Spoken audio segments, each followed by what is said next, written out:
Good morning to one and all. Warm welcome to all the delegates offline and online. Here we are together today for the Data Privacy Day, a moment of pride, privilege, and honor, definitely. I'm Dr. Anuja, Associate Professor from Manipal Law School, and I'll be the MC for this event. It's always very good to see and have the experience of an industry-academia interface program, and that too with the giant collaborators like CSA, Bangalore chapter, FDPPI, the knowledge partner Manipal Law School, NXP and BSPIN. We need to understand and celebrate the essence of the day. We are respecting privacy, promoting data, and building trust. With these words, may I call upon our esteemed guests, Dr. Avinash, Mr. Nagendra, Mr. Shankar, Ms. Satyavati, and Mr. Manish Kumar to enlighten us and taking us through the illuminated world of Data Privacy Day. I welcome you all.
The light illuminates the mind and the world. So be it so for the day. Thank you so much for the guests who came out and reached out to us for lighting this lamp. So now it's the time for welcome speech by Mr. Nagendra Javgal. Please, sir, we are highly delighted from you to have the tone set. Thank you very much. Good morning, ladies and gentlemen. Nice to see you here on this Saturday. We know that it's a long weekend, though you have made it. Thank you very much for this. I wish to welcome all of you to this Privacy Day. It's going to be a 2 days program. One is happening here right now, and second is happening at tomorrow, Manatha Tech Park in NXP campus. This event being hosted along with our partners, Cloud Security Alliance Bangalore, Manipal Law School, Bangalore, NXP Semiconductors, and BSPIN Bangalore. They are very well cooperating to host this event. I welcome all of the representatives of this organization. Nice to see you here. Many of you are from different industry representatives, technologists, law professionals, and also some of the business professionals here. I wish to welcome all of you here. You must have seen our theme that all about navigating the trade of privacy, technology, and compliance. In order to deliberate, in order to understand different aspects of these three, we have eminent speakers lined up here who are going to share their knowledge, their views, their perspective, at the same time, possible solutions and practices. So with this, welcoming you once again to this event, thanking you all. I'm sure you will enjoy this 2 days event. Thank you very much. Satyavati to present the memento to Mr. Nagendra. Thank you so much, sir, for taking the lead and setting the tone. Please, sir.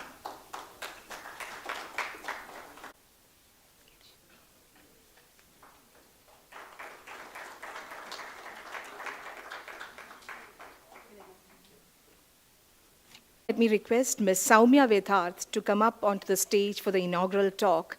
And the topic is Dealing with Triad of Data Privacy, Technology and Compliance. Please, Ms. Soumya. Okay. Yeah. I hope you had a wonderful Republic Day yesterday.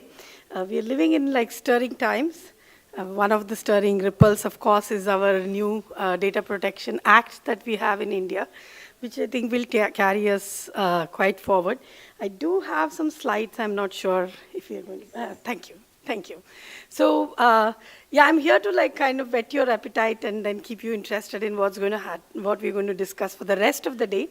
Mainly to give a primer about like how we see the whole triad of privacy, compliance, and technology coming together, right? That to drive your business, to protect privacy, and definitely to act as a business enabler also, and not just as a compliance requirement. So, I'm sorry, if you can move to the next slide. Thank you.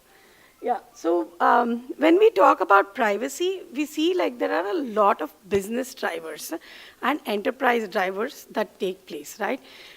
Some of them that we are is like when we see how privacy has evolved from, say, like, you know, the European Data Protection Directive to GDPR, from the OECD guidelines, where we are seeing a lot of like work going on, is definitely to do with how we've changed the way we do business, how we change the way what is the data that we collect, how we change the way we interact with our customers, with our employees, with our larger stakeholders. Because even if we say, like, maybe see like a 30 years ago, the number of enterprises that an organization dealt with earlier is probably far lesser, like exponentially fewer than what it is right now. So we have a larger footprint of data. We have a larger footprint of data that spreads across. So we see that there are a lot of these lot of drivers that are happening about the way we do business. And the main driver, of course, is like from a regulation and compliance perspective. There are, I think, in the past couple of years itself, like tens of countries have come up with the new regulations. So we are about 100 plus, I think, right now. The number keeps changing, so I have just stopped counting on that. But about 100 plus regulations, omnibus regulations that are there across the world. And definitely, when we talk about regulation, we see that there is a bit of a stick and a carrot approach, with the stick probably being emphasized.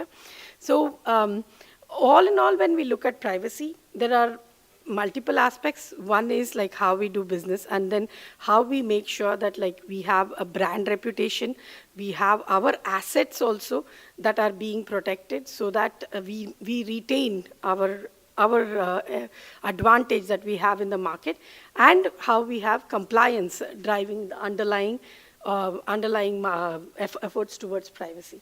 If you could move to the next slide, please. Thank you. So the main approach that we see from any framework that we do for data protection, and here I want to split a bit between data protection, is mainly because this has to work hand in hand with your privacy, right?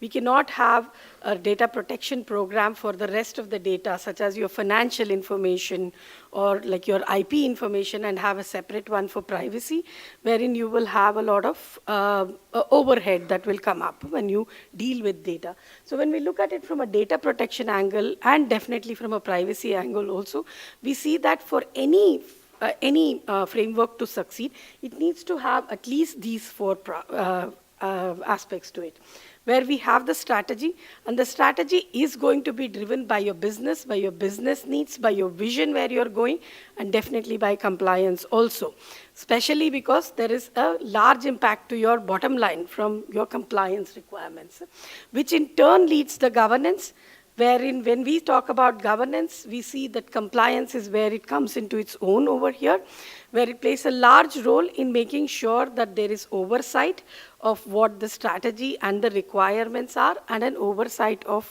the way we can demonstrate accountability. And then, of course, comes the processes, which will be driven again by our governance methodology.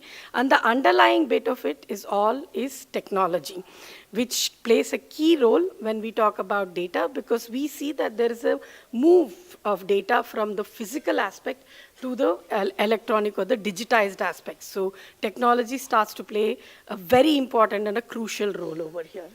If we could move to the next slide, please. So this is how we see data moving through, and the technology and the compliance being driven from that entire life cycle, all the way from collection till the disposal, right? We see that there is, like, when we start to look at it, when we start to look at compliance, it has to start where we are looking at the data collection and the discovery aspect of it, where we see that what is the data that is being collected, and is this going to be private data or potentially private data. And this is also the best place for us to determine what are the compliance requirements. Since when we're talking about privacy, and there are varying compliance requirements that may stay over each other, right? Of course, like, the most I guess, like, easiest example to give would be HIPAA, or from a PHI perspective, where we see that, like, we have like omnibus laws which impact like the privacy. We have like requirements and standards and regulations such as the PCI, which regulates the financial information collected for services rendered, and we have regulations such as the HIPAA, which will consider what is the patient health information that we will be looking at. So in your collection stage is where you will be able to best determine what are your compliance requirements, and that has to be carried forward throughout the life cycle, right? Where we talk about like classifying the data, and then looking at all our components around data protection. So when we are talking about the technology, we see that data protection comes on its own, and a lot of it will be dependent on what are like your technological and your procedural aspect. Underlying the whole thing is your governance, risk, and compliance, which has to determine what is the kind of monitoring you have, what is the kind of logging that you have, what is the kind of reporting, and at different levels, right, where we have all the different stages, starting from the board to your business lines, which will have to monitor what will be the governance, risk, and compliance. And technology plays a role here also, when we see that there are multiple GRC tools which will help you to monitor where you are the weakest or the strongest and the best in class for your compliance requirements. Can we move to the next slide, please? So to wrap it up and then hand it over to the people who are going to delve a lot more into the life cycle and the different types of technologies that are available. The case for technology over here to drive your compliance are definitely these.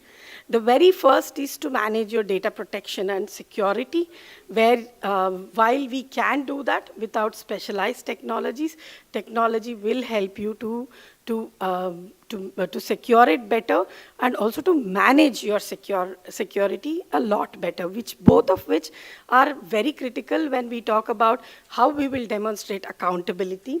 The next one, of course, is like automation and efficiency.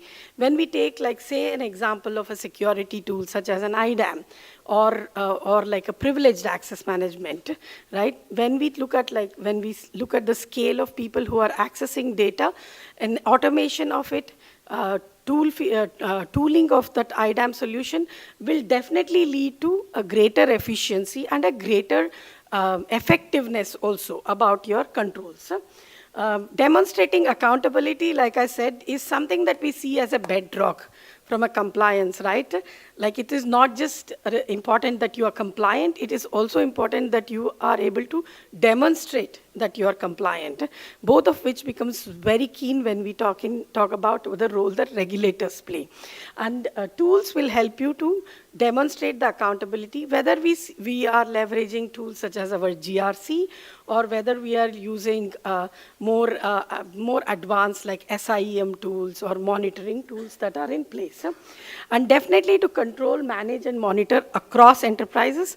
And here I want to emphasize that we will have to manage across enterprises, right? Say tools such as your information risk management, information rights management. These are critical tools, especially when you are transferring data outside of your enterprise.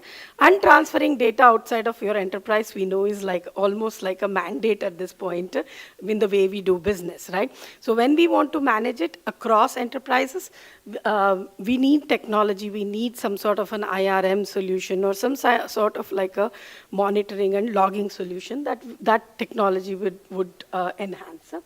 And definitely the last and requirement from a technology perspective is to manage the scale, especially when we are ramping up and we see how data is expounding, the way our business growth is and the way our vision is. And all our businesses have a vision of growth, right? To manage that scale, we see that technology plays a very important role from a compliance and a privacy perspective. So this is something that I just wanted to have in front of you guys. So I know that I have a lot of speakers who are going to follow me, who will go a lot into that. And I'm also very keen to listen to it and learn from everybody. And I hope we have a great day. So thank you all for the fun.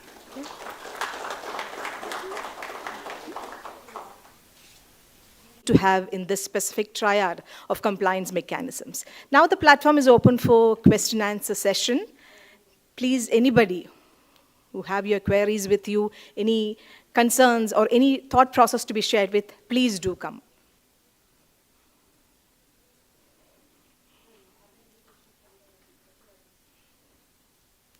We will also happy to answer some questions from the online delegates. Please feel free to. I'm taking it that I was super clear is what I wanted to say. They need a coffee. Okay. Anybody online? Yeah, please, sir.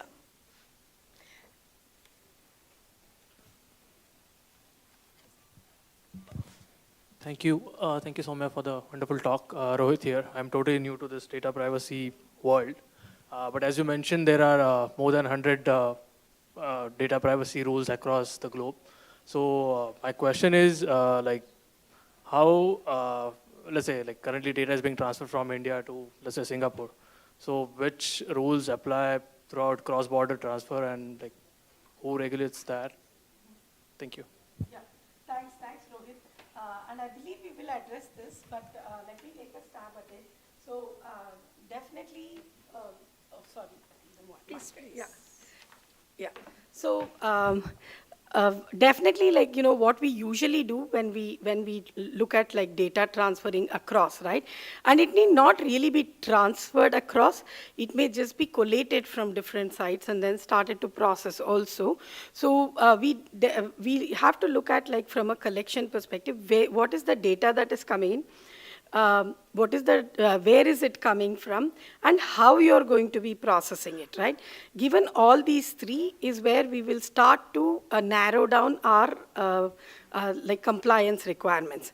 Now, what do I mean by that? Let us say, what is the type of data, whether it is, personal data, sensitive personal data, or it is financial information, or is it health information, is it even IP information, all of those we would require to narrow down and say what are all the aspects. Some of the laws will not be really clear, called out and say that this is a privacy law. For example, RBI requirements, right? They are more aligned towards security, but they have a privacy component. So you need to know what is the data that is coming in. Then you understand where is the data coming from and who are the data subjects or the data principals, as we call them here in India, who are the owners of this data. That will also help you to decide what may be your overlapping requirements that will come in from a privacy angle. For example, if it is employee data from any of the European Union, the easy call is, of course, definitely GDPR. But then there are a lot of employment laws also which which talk about monitoring that you will have to identify. And then, of course, like when I said, like, how are we going to use this data, right? For example, right now, I think we are seeing a lot of action that is happening. If we are going to use it in any way, shape, or form from an AI perspective or for analytics, then we will also have to see if there are other laws. Mainly, this would be, like legal will drive a large part of this because they are the ones who have the expertise. While if you are outside of the legal arena, your expertise would probably be in understanding the data and the reason why we are processing. So you'd have to work with the legal team to understand. And then once you know all of it, is of course a matter of harmonization, because at the end of the day, your data like your privacy principles remain the same.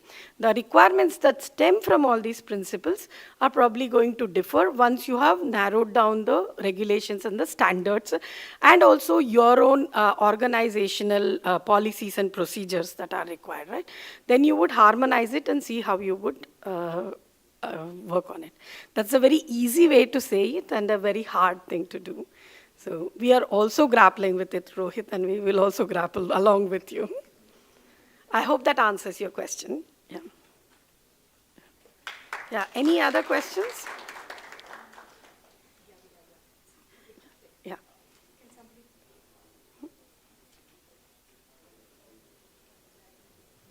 Hi, good morning all. Murli here from Mindtree. My question is, when we are talking about data privacy, we talk about data privacy ranged across various domains. By various domains, I mean banking, or it could be insurance, BFSI, or it could be retail, or it could be identity management platform. So how is it that data privacy needs different treatment for different domains? And currently, how is the scenario with respect to domain-based collaboration? By domain-based collaboration, I mean, how is it for banking services vis-a-vis, let's say, how is it for travel or hospitality portals? Or how is the data privacy policies aligned to or defined for these various domain-based platforms? Okay. Yeah, thanks, Murli, for the question. So if we look at it from an India perspective, the strongest is definitely from a BFSI perspective, because even before the DPDPA was enacted, we see that like RBI has done fantastic work. In fact, I think like it is probably amongst across the domains in India, they are the ones who have been forward thinkers about like how they're going to secure data. And along with the security, of course, they have looked into privacy. While I think like the security aspect is very good from RBI, they have also included a privacy which other domains have not. And of course, there are other domain requirements from BFSI such as IRDA, which also closely mimics, while maybe that may be an overgeneralization, it does closely follow like the RBI requirements also. So, so definitely in this aspect, we see that maybe like, banking stands head and shoulders apart from other domains. The one other that I can think of is telecom, where we see that there are some regulations and requirements that stem. All of the others are largely driven by their own, right? Like when we see about like say, if we take like healthcare, for example, most of it is coming from pre-existing from a Medical Council of India and all, which mostly talks about patient confidentiality, which while it cannot be like, tagged as privacy, it kind of like works hand in hand. But otherwise, across the domains, we don't have anything that would stand up. Sorry, you have? Yeah. Mm-hmm.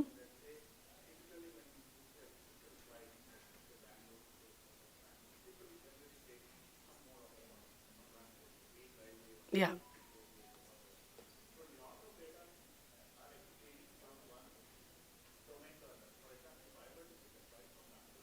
Mm-hmm.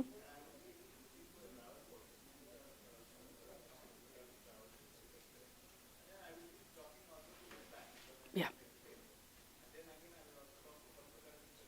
Yeah.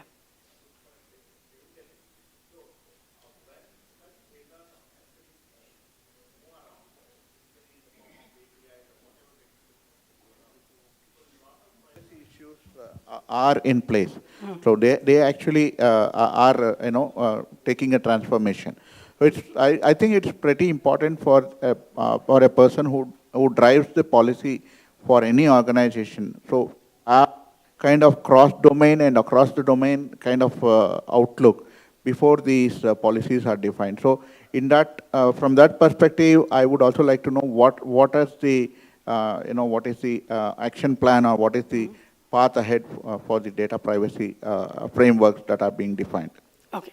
Okay. So I guess for those online who may not have got the first part of his questions, what Murli asked was that there is data that crosses across domain. For example, if we look at like buying a flight ticket, I may go to a technology provider's platform who will then transfer it to maybe like the airlines, and then they'll transfer it to the banks for payment processing, and they may also transfer it to some other loyalty program, right? So I think his question was, how do we take care of that aspect?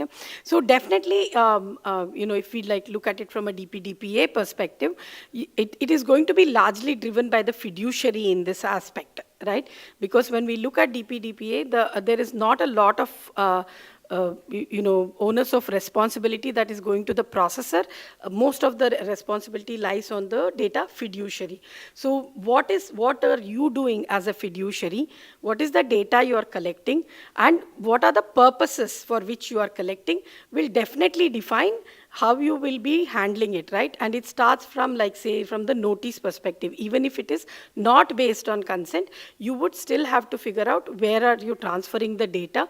And then one aspect is from a data minimization, that you're going to send it out only the data that is required. The other aspect is definitely from like how you're going to put in controls where you don't have ability to control, right? Like once I transfer my data to my bank, it's not like I can go and see what the bank is doing with my data. So what are all the other contractual legal tools that I will have to be able to enforce it is something that I'll have to see at an enterprise level. And definitely that should be fed in from your collection points. So I would say that while this is a very complex scenario, to simplify it further, it would definitely be driven by the data fiduciary rather than the data processors who will later on have access to the data.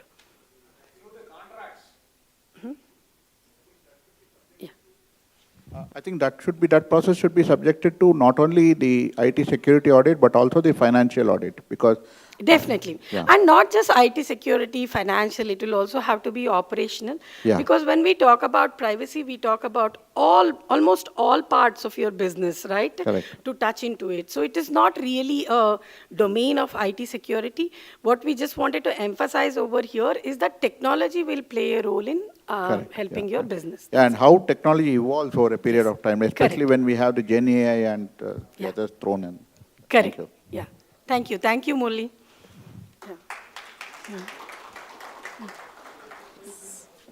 Thank you so much, Ms. Soumya. And may I request Professor Dr. Avinash Dadish to present a memento to our honored speaker.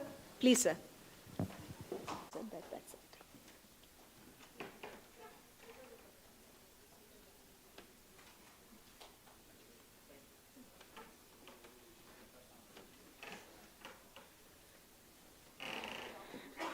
Idea is coming up, and there is a quiz that will be conducted as of now with one question. May I request Ms. Satyavati to carry forward that? Hi. Entirely up to, you will be able to pick the first person who raises the hand, no? Yeah, you will be able to do. She will do that. I am taking that out of me. Otherwise, people will Satya gave this. Okay, first question. Yes?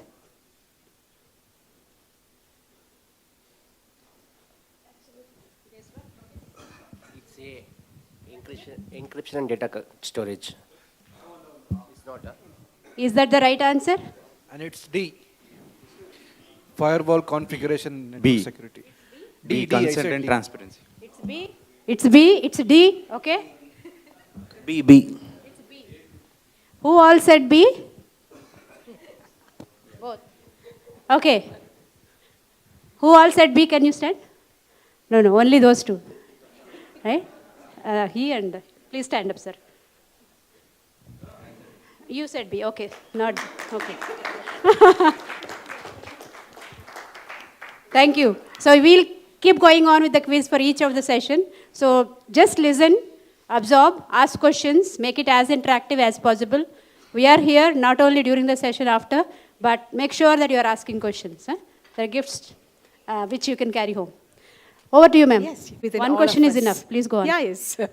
Thank you so much for the participation. Now we have keynote address by Professor Dr. Avinash Dadij, and he'll be coming up with the discourse on global trends in AI regulation. And as we all know, effective deliberation is always about learning, unlearning, and relearning. Please, sir. Nauza, it's your phone.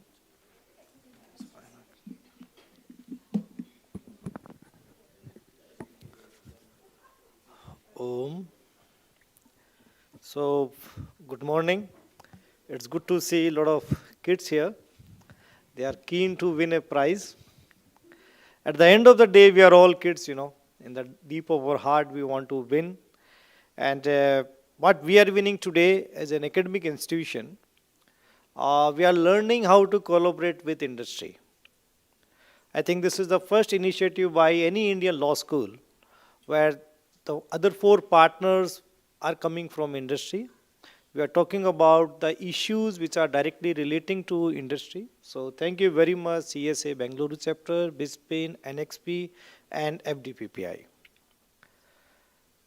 Today topic given to me is about globalization of AI regulation. My research is about artificial intelligence, law and regulation. I do my teaching research in this area. So when I say globalization of any law, because after 1945, especially after the Second World War, we started talking about globalization of rules, regulations, and policies. And still we believe that there are few areas where things should be and must be regulated at the global level, especially issues which are global, like environment. It should be regulated by global community, nuclear, energy. And there are some other areas where we believe that it's not national issues, it's international issues. And AI definitely is one of them. But now the bigger issue is that the philosophy which we started in 1945 after the Second World War, when we realized that the word peace and security can be only achieved when we work together as a team through the United Nations. Then we created some good institutions within the United Nations like the WTO, WIPO, UNESCO, OECD, and many more. And we believed in those things. And arguably, UN worked very well in last 70, 80 years. At least in environmental law, we can say, and terrorism, or in so many other issues, now we have global understanding, global conventions, global treaties. So we do expect the same thing in AI.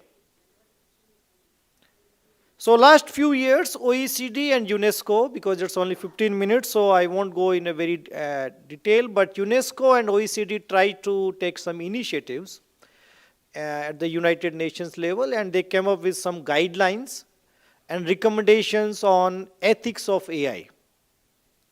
And more than 190 countries, they are the part of this recommendation part. But I think because I know I'm addressing non-lawyers, so I need to be a little bit restricted myself. So these laws are not binding in nature. They are not convention, they are not treaties, they are just like good words, okay, we should not do this, do that. However, we don't have any global law which covers or which regulates artificial intelligence right now. United Nations tries to control very important part of AI, that's a lethal autonomous weapon. As you all know that in Afghanistan, Syria, Libya, and all types of war, now countries are using lethal autonomous weapon.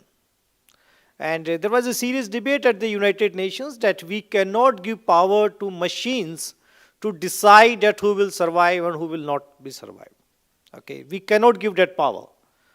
So debate started, and there was a good understanding that yes, we need to regulate it. But however, the few countries like the USA, China, Israel, Russia, they were not very much in favor of banning lethal autonomous weapon. So that didn't happen. And lethal autonomous weapon, I think we need to understand it's quite dangerous technology, because machines can't decide that who will live, who will not live. Especially in conflict situations in Libya, Syria, and Afghanistan, whereas it's very difficult to understand who is terrorist and who is a civilian. Okay, we can't take that risk. Humans have done a lot of blunders, mistakes to identify who is civilian and terrorist, but we are okay with human error. Like for example, all of you know that most of the aeroplanes are 50% run by machines now. But still we are comfortable because we know that there is a one pilot, there is a human. And if something goes wrong, a human will take care of it. But in these lethal autonomous weapons, it's not possible because they are absolutely autonomous. However, it didn't happen. The new laws, policies are in place right now, especially EU AI Act, which I believe that all of you know now because it's already in the final stage. And by December 2025, you will see the real implementation of the European Union AI Act. And following the EU AI Act, the US President also issued an executive order on AI. And now China, Brazil, almost all countries, they are making their rules and regulations of AI. So definitely it's not easy to cover all the aspects. However, there are very clear dimensions that one camp, the Brussels camp, is talking about that no, we need to regulate AI technologies based on the risk created by them. So we don't want to stop AI development, but when you are designing your AI policies or AI technologies, you need to understand that what type of risk can be created by this technology. And based on your risk to the society, law will be applicable on you. It's just like a weapon, just like a nuclear energy. You can create nuclear bomb and you can create a nuclear energy also. So you need to decide that how this technology can be used. However, it's a very subjective because you all know, you know technology maybe 100 times better than me. It's impossible for computer scientists and tech developers to decide and design a technology for only one particular purpose. Because technologies can be used in different manner. And especially when we talk about AIs, and AI in my understanding is not a standalone technology, it's a mix of various technologies. So it's very difficult for a company to understand and appreciate that what would be the outcome of this technology in society. So it's more or less ex post analysis. The government, especially in EU, they will decide once technology is market. Okay? So it's a quite risky approach, but they want to play safe. Contrary to Brussels approach, there is a Washington approach. They say, no, we don't want this thing. It's too risky. So you need to create your own self-regulation mechanism. We are ready to help you.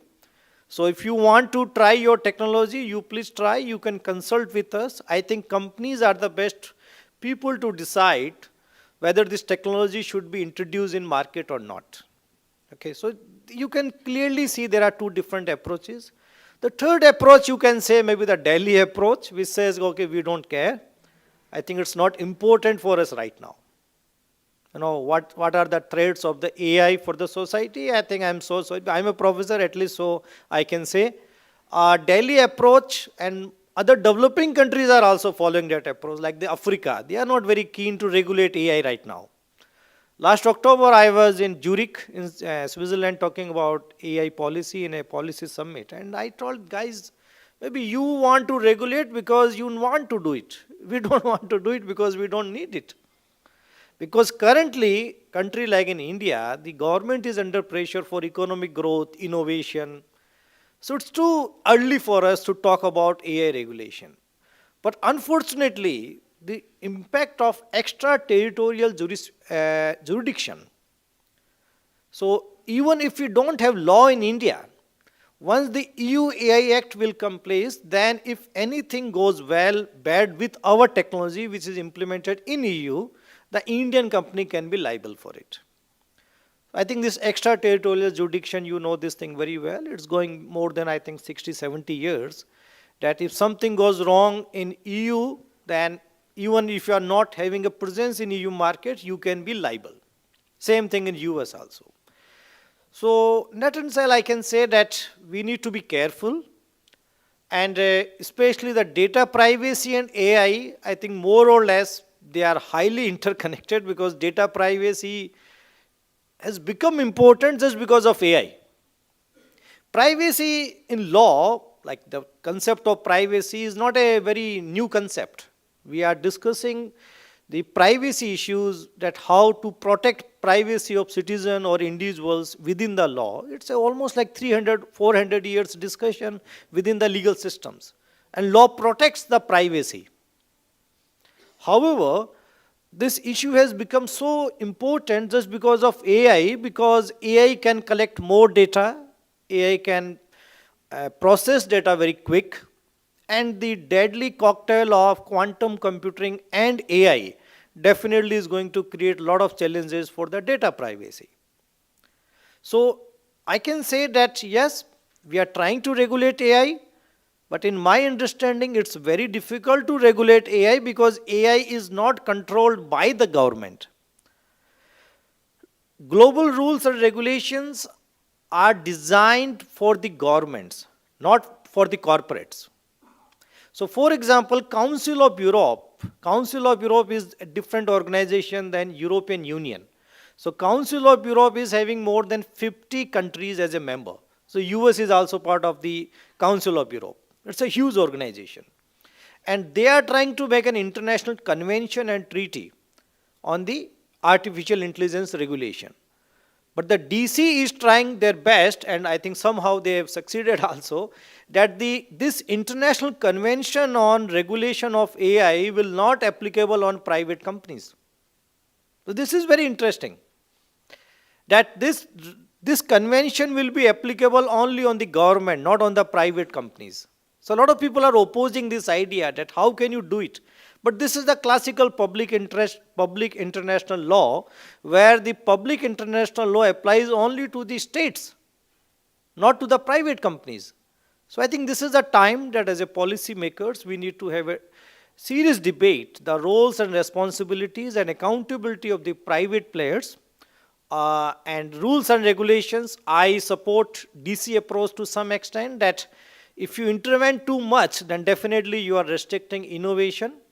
We need to have more dialogue with private organizations and try to develop an understanding that they are socially responsible. If you talk about ESG obligations, then definitely AI regulation, data privacy must be part of the ESG. The companies, until and unless they don't take this responsibility, a rule or regulation will not enforce them too much. So that's my thoughts about global AI. Then how to create more awareness about rules and regulations for the non-lawyers. This is again a very tricky part in India. You know, we have clear separations, or you're tech, I'm lawyer, I'm business guy. So we have started, can you please that? So in Manipal Law School, because what I say, Manipal Law School is a tech-focused global law school, and we are running few programs. You might call it like a soft marketing, but it's my duty. No, it's my duty as a law school, that law school is not only for students. No, law school is for society. Our job and responsibility is to create awareness about rules and regulation in society and to train executives. IIMs are doing very well in executive education. Law schools are not doing. Most of the people in this country, they are illiterate about law. Okay, this is the problem. So we have created few programs in data privacy and cyber law, and information technology law. We have two types of program. One, blended program for lawyers. So with law background, they can do live classes in evening, then they need to come to campus for 3 days, I think thrice in a year. Then we realized that we got a lot of demand that why only lawyers? Don't you think that the data privacy, cyber law, we must teach non-lawyers also? So we designed a new program, LLM Professional for Non-Lawyers, whereas we will teach them legal and regulatory aspect of Indian law, contract law. Then we will teach them, can you please, okay, that slide only, that papers, that's, yeah. So this is like we are going to teach, contract law, introduction to Indian legal and regulatory system, introduction to law, cyber crime investigation, Indian data protection law, EU data protection law, international data protection law, USA and China. China is also coming up with a very strong data protection law. Privacy engineering and privacy governance, AI, robotics and law, privacy in fintech, information security, data privacy assessment. So what we believe that we need to work together, lawyers and non-lawyers. And why I'm telling you this thing? Because I'm inviting you to teach in these programs also. What I believe that these programs must be taught by professionals to the professionals. And as a law school, we should act as a platform. Because we need good platforms in this country. We professors can teach theory. But when I talk about the practical aspects of law, it must be taught by professionals. So, shut it down. So already these people are our visiting faculties, and like the Jyoti, Kapil, Ambika, Rajesh, so Nandita, so they are all teaching there, and I would like to invite more and more working professionals to join Manipal Law School as a visiting faculty, teach our students regular as well as blended program. I'm so happy to be here because I'm working with industry directly. We always complain that, okay, there is no industry-academia collaboration. But I think this is the industry-academia collaboration. We should organize seminars, we should do research together. We should write articles together, interdisciplinary articles. We should organize these type of programs together, whereas we can create good programs for the industry. How we will create knowledge in our country if the law schools and universities are not taking that responsibility? And definitely see the fee structure in Manipal is not that high. It's only 1,50,000. You know why I'm telling this amount? Because we are not introduced this program for a revenue source. Our main business is our UG program, BLLB, BBLLB, LLB. That's our main bread and butter. These programs we have introduced to connect with industry and give back to the society. In Mahe, we believe that we need to give back to the society. And we need to work together with the industry to develop India's first tech-focused global law school. So with these words, thank you very much for listening.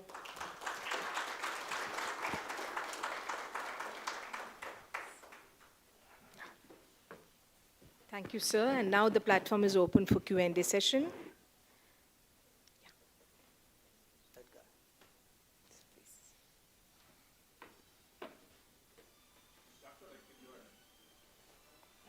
Second.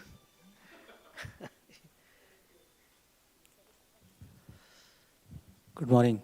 I'm Anil. I work for a pharma company. So you already answered my first question. You talked about the fee.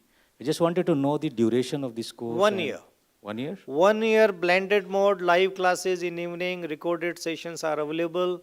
You just need to come thrice in a year to our campus, Friday, Saturday, Sunday. Friday, Saturday. Yeah. Okay. Thank you.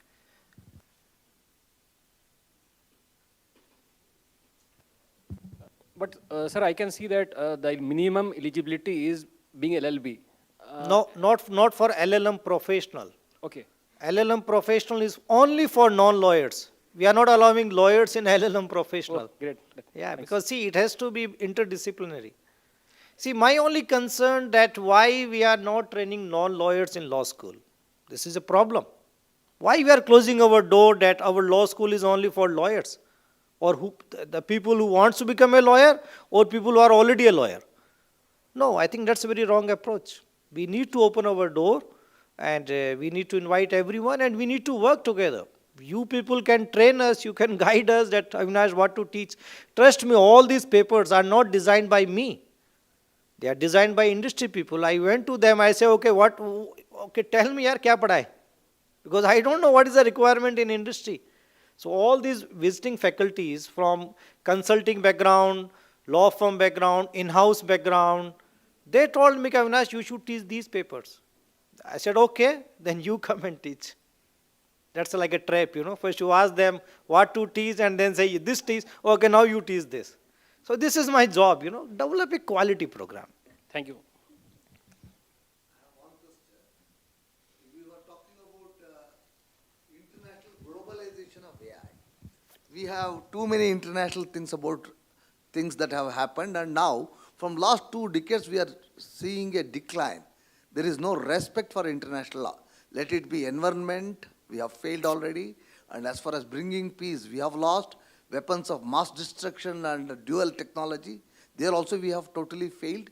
This is also similar to a kind of a dual technology, where it is marring both society as well as the economy. I agree with you, sir. It's an end of globalization, yeah. I think. But you should not forget that globalization started many times and ended many times. If you go back in history, 3,000 years back, there was a Silk Route. Now there is no Silk Route. So globalization always happened for a purpose. So after the 1945, globalization started because decolonization. After the decolonization process, the developed countries like in US, UK and developed countries in Europe, they started UN and developed UN and international organizations to control the globe. Now there are new players in market, like the China is a new player, Africa is emerging. Our beloved last President Trump, he never believed in globalization. So I think we are entering into a new era where globalization will have a different meaning. Like for example, India. I think India is buying oil from Russia, Iran, but still we are respecting UN. So what I believe that we are entering into a new era where every country is protecting its own benefits. I think it's absolutely fair. WTO. US is not any more interested in WTO. WTO was created by US only. But now that China is becoming the international trade leader, so US think it's useless for us. So I think this globalization, we need to redefine globalization in our mind, and it's very difficult. Because last 30, 40 years, we were told that things will happen beautifully in Geneva, or in Paris, or in New York. But now I think the power is shifting. Things are happening in Delhi also, and Beijing also, in some other places also. Good morning all. Sir, here. Thanks, Dr. Avinash. My name is Sheikh. I work as a trainer. So I have two thoughts on whatever you were talking with us. So first thing is, being a trainer, I know the technical part, and it is very important for everyone to know at least the basic laws. I know it's very difficult to remember all of them, but sometimes, when we're dealing with fraud or cybercrime, it's very important for us to know these laws, at least basic laws, how to report, what are our, what's our part and all. So that's very important. And second thing is, when you were talking about Delhi is not, about the Delhi theory, like, they are not controlling AI. I mean, their approach is that they are not controlling AI. The reason I think is because we have not seen that bad side of AI. We are still doing research, a lot of research in India, because if we go to some other countries, like, I have been in Dubai, so there we see that part of AI which makes us think, like, there could be a bad side also. But here, I think the main reason is that, and you have also pointed that we need to think about that. The reason we are not thinking right now is because there's still a lot of research going on, on AI. So once we see that side, maybe we'll start thinking, but it's good that we need to start thinking right now. Thank you. Yeah, I agree with you. I think deep fake, we have already seen it. And there are, I think, a lot of things are already happening, but the point is, what is our focus? See, in Indian mind right now, economic growth is the focus. Okay, Europe is not interested in economic growth anymore. Their growth is anyway, I would say 0%. Okay, so Germany developed minus 0.3% last quarter. So Europe is in a different mindset. And definitely Europe is also not innovating. So innovations are either coming from China or US or India, other countries. And the idea of Europe, it's a political idea. It's not an economic idea. They developed European Union so that they don't fight with each other. Okay, so definitely we are looking for economic growth. And very soon maybe we will talk about these things, but not now. But we should be ready for it, I agree with you. Especially companies, they should be ready for last week, NATO issued a vacancy, officer responsible AI. So very soon in companies, you will find a position responsible AI officer, very senior level officer, who will work with all teams and to ensure that whatever AI technology they are developing, it should be responsible. Yeah, so that's the future. So this is Dr. Gururaj from DXC Technology. So I can just throw a few points on general purpose AI, so what we call GPAI, and also what's your concern on copyright issues through AI? Right. So see, law is very simple. Still, we are living in an orthodox world where say AI will not get any patent, any copyright. But I don't agree with this. I believe that AI is moving in that direction, whereas we must recognize the value of AI.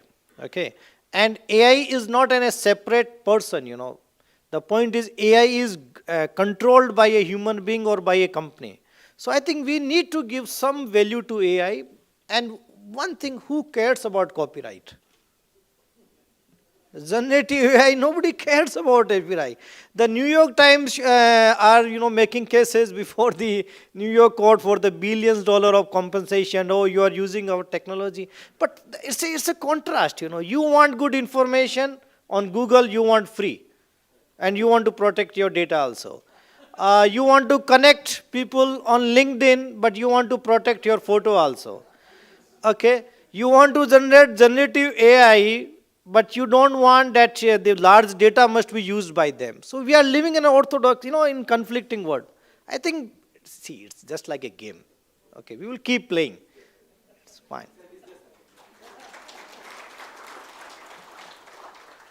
Good, so my time is up.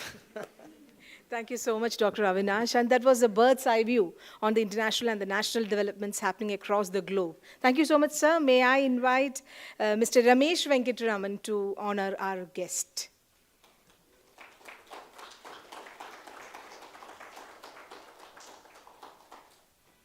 Actually, I have a question I can ask now. Great, sir. Thank you. We have coffee. Time is up.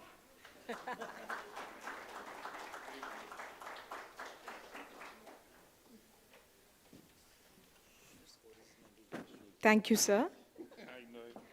Now it's time for Ms. Satyavati to intervene with the quiz that is in stock with her. Please, ma'am. Okay.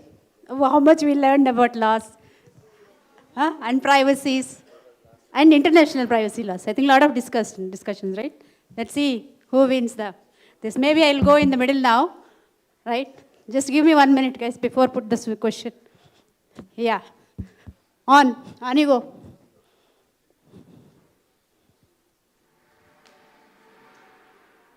So many hands, yeah? Which one? A? Everybody says yeah. Move to the next one. Move to the next one. Too easy, ma'am. Too easy. Next question. Yes. Please check. I got 2 hands here.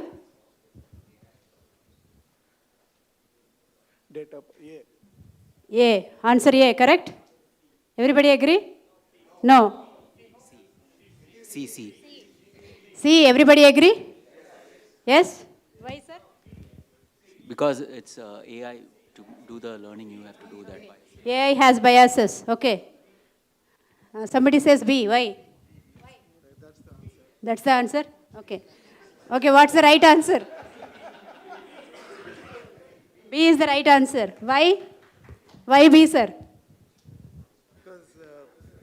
The algorithms need to be, when somebody is investigating and checking the bias, they need to know what the algorithm is. That's why transparency and explainability is that should explain the logic on how they have arrived at that particular decision. Excellent, sir. It's not bias, but it is no bias. Okay, please. Okay, you have one more question? Yes. One more question. Okay, explain. Explainability, yeah, you should explain why it is. Okay, Next question. Ready? Going to the end now. Okay, ready? Okay, I'm seeing lady in the front coming back. C. Is it true? Majority believes. You believe different? Is it not C? It's C? Then no, nothing. Please. The consent manager's role, even though it's not clearly, spelled out, but whatsoever I understand is that a consent manager would be responsible for managing the user content for processing their personal data. User means the data principals in case of DPDPA. People agree or debate? No debate. Okay, no debate. Please give. Okay, with that, back to you, ma'am. Thank you so much for the vibrant participation. The need of the hour is a small tea break and factors. We are running short of time. So let's all break up as of now for 5 minutes and then let's have the tea. And please be here. Let's not break the time schedule over here. Let's be back by 11:50.